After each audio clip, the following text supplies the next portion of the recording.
अस्सलाम वालेकुम। चैनल खाना पकाना में खुश आमदीद। आज मैं आपके साथ कैरी की चटनी की रेसिपी शेयर कर रही हूँ।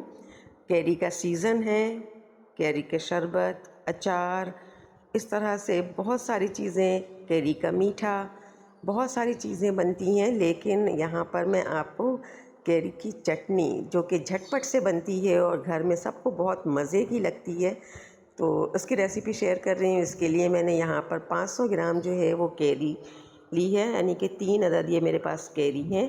अब इसमें जो है वो देख कर लेना है कि ये थोड़ी सी खट्टी वाली हो, ताकि चटनी अच्छी सी चटपटी सी बने। तो बिल्कुल कच्ची वाली जो होती है ना, खट्टी खट्टी सी, तो वो अच्छी लगती है इसमें। तो इसके बाद इसको देखें, अच्छी तरह से वॉश कर लिया था मैंने। वॉश कर लेने के बाद इसको पील कर लिया। पील कर लेने के बाद अब इसको छोटे छोटे से इसके पीसेस कर लेंगे, यानी कि इतने छोटे छोटे से पीसेस जो कि आसानी से पहले इसको कट करेंगे इस तरह से, और इसके छोटे छोटे से पीसेस करेंगे ताकि इसको अच्छी तरह से हम चॉप कर सकें। इसे हमने चॉप करना है और बहुत ही बारीक चॉप करेंगे इसको, लेकिन इसके लिए ज़रूरी है कि पहले इसको हम कट कर लें। बहुत ही बेहतरीन ये चटनी बनती है। और आपको पता है चटनी, अचार इस तरह से कैरी के जो हम बनाते हैं कितने डाइजेस्टिव होते हैं ये, और खाने के साथ बहुत मज़ा आता है। और न सिर्फ खाने के साथ बल्कि अगर चाहें तो इसके साथ हम पराठे और रोटी भी वैसे भी खा सकते हैं, बग़ैर किसी सालन के, बग़ैर किसी और चीज़ के। तो अगर, और इसको स्टोर करना बहुत आसान होता है। सबसे इम्पॉर्टेंट बात यह है कि इसको स्टोर करना बहुत आसान होता है, ये ख़राब नहीं होते।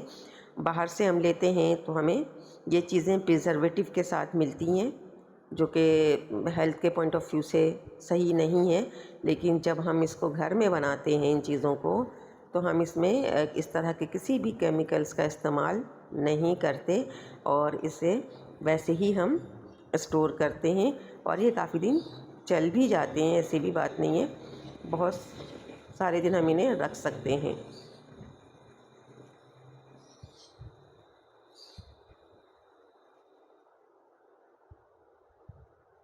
ये देखें, मैंने इसके छोटे छोटे टुकड़े कर लिए।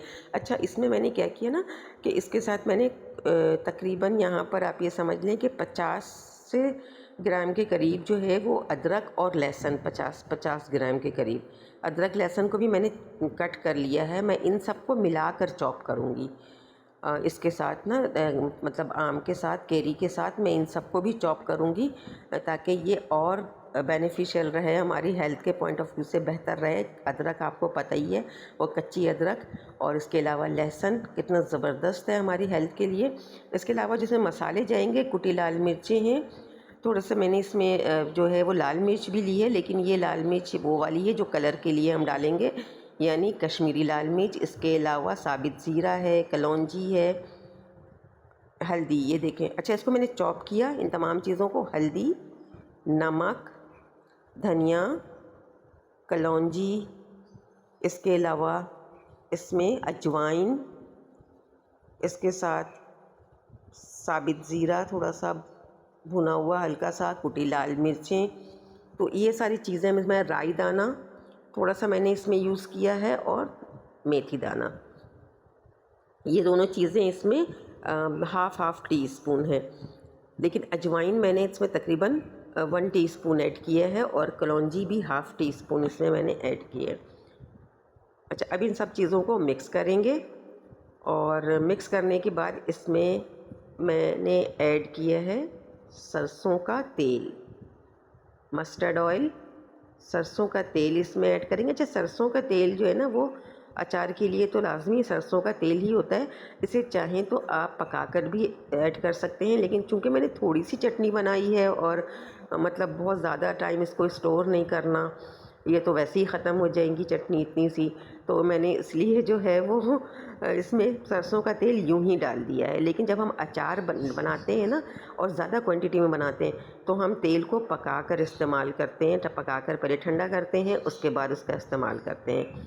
प्योर सरसों का तेल लें इसके लिए, प्योर जो मस्टर्ड ऑयल आता है ना, वो लें, उसकी खुशबू अलग होती है, तो उसे इस्तेमाल करें इसमें। अब ये देखें कितनी हेल्दी सी हमारी चटनी बनकर तैयार हुई है, ज़बरदस्त। इसे एक बॉटल में डालें और उसको अच्छे से जो है वो पैक करें। और पैक करने के बाद आप चाहें तो इसे 1 से 2 दिन के लिए बाहर रख सकती हैं और उसके बाद इसको फ्रिज में रखें और इस्तेमाल करें। काफ़ी दिन तक आप इसे इस्तेमाल कर सकते हैं। ज़रूर ट्राई कीजिएगा ये चटपटी सी केरी की खट्टी खट्टी सी चटनी। अपना बहुत सारा ख्याल रखिएगा, दुआओं में याद रखिएगा। मिलते हैं नेक्स्ट वीडियो में। अल्लाह हाफिज़।